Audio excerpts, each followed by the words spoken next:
What's up, everybody? This is Food-Demic. This is Brock, and he owns Heavenly Donut Co. We're about to talk about how the pandemic has affected his business and what it's like now that all this is going on. So, what's up, Brock? How's it going?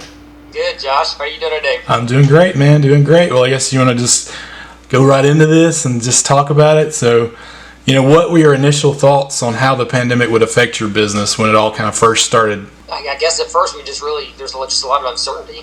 You weren't really sure what was going to happen. Our greatest fear the whole time has just been that somebody here catches it and we shut down completely.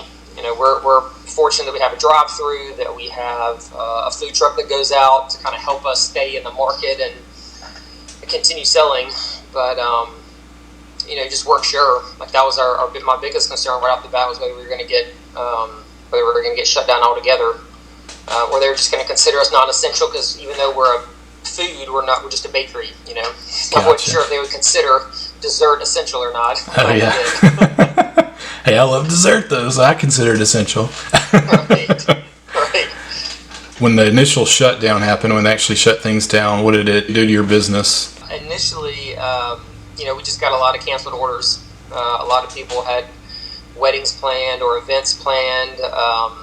And so we got a lot of canceled orders right out of it, and then a lot of things like churches shutting down. So all of our weekly orders from churches shut down. Basically, all of our large orders. Gotcha. People thankfully were still coming by the drive-through to get donuts or to stop by the donut truck, but nobody's buying dozens and dozens to go to the office or to take around different people or for their weddings or events or things like that. So that's still the same. Without people physically going to work, not as many people get treated to desserts or snacks or food in general, really. What sort of changes did you have to make to your normal routine of everything, and how did it impact your usual business, I guess? At first it's just making sure everybody's clean, that the store is staying clean, that our serving areas and serving utensils and decorating and cooking and all that kind of stuff is clean, just making sure we're doing the extra measures for that. A lot of pushback on face masks at first just because it's hot in the kitchen anyway and everybody's working hard and somebody knows.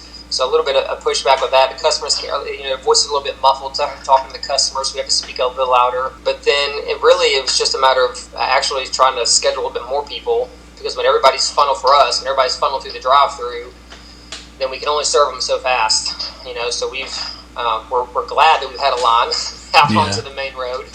But at the same time, you want to irritate your customers. You're thankful for their patience. So now we hire an extra person to make sure we're going out into the parking lot and take an order so we can hopefully fill them faster and get them through the line quicker. And really, we schedule more people through all of our busy times through the week just to make sure we've got it as quick as we can be. Oh, yeah. I gotcha. So then what are your thoughts as far as the future of the restaurant industry as a whole, and what are your plans moving forward to kind of continue down this path of trying to get everything back to normal, even though normal is going to be a long way away? So. Yes, we were hoping it would be towards the end of the summer. I don't think that's happening anymore. Yeah. Our plan, we've gotten a lot of new food truck locations, neighborhoods mostly, because a lot of places, the office buildings don't have as many people there. So our plan going forward is just to continue to try to broaden our neighborhoods, so people don't get tired. People are starting to get out more, but then they're also, a lot of the food trucks are coming to the neighborhood, so people kind of get truck fatigue, or their wallet don't tend to support eating at food trucks as much. And so trying to expand our locations that we go to so we don't hit locations as frequently. And then, man, as a whole, I don't know. We're trying to be conservative in what we do, and things that we were planning to do, we kind of pull back on, just kind of wait and see so we don't use money needlessly, and kind of expansions or changes or things like that we kind of put on hold for right now. I think being an essential place has been a blessing for us. So many other places have not been considered essential or been impacted in different ways. Just even though they're open, their business is still tanked. And so I think the food industry as a whole, I think, is, if we can find a way to adjust and serve customers in a different way, I think the food industry will be okay. Places who can't or don't have the ability to change their structure or their systems or processes, I think, like we've seen some of it, just unfortunately don't make it.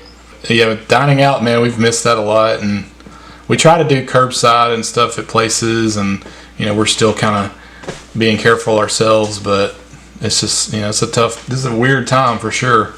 So. Yeah, my wife and I had date night, and we grabbed our dinner and brought it back to the donut shop. Hey, oh yeah. Did you ever think that you'd come here, on your date night just to hang out and sit? But it's, we know it here. We know it's clean. We're not out and about, but we're getting away from the house still. Definitely. Well, cool, man. Well, I guess anything else you want to say before we end this Food-Demic episode? Really, just thank you to everybody. It's been as long as the lines have been, and slow as our process has been at times, and just making mistakes as we kind of learn how to do this better. People have been very patient overall, very, very happy and patient and understanding, and it's made a world of difference really to our staff who are serving. It can be hard when a customer is mad at you, but you're really not responsible, and you're not, you're doing the best you can, and so it's been very helpful to our staff that's out there serving customers when the customers are very understanding and polite and thankful and things like that. So it's been really, I've been a little surprised, because a lot of people waiting in line aren't super patient. Understandably, kids might be screaming in the back or things like that, but we're very appreciative.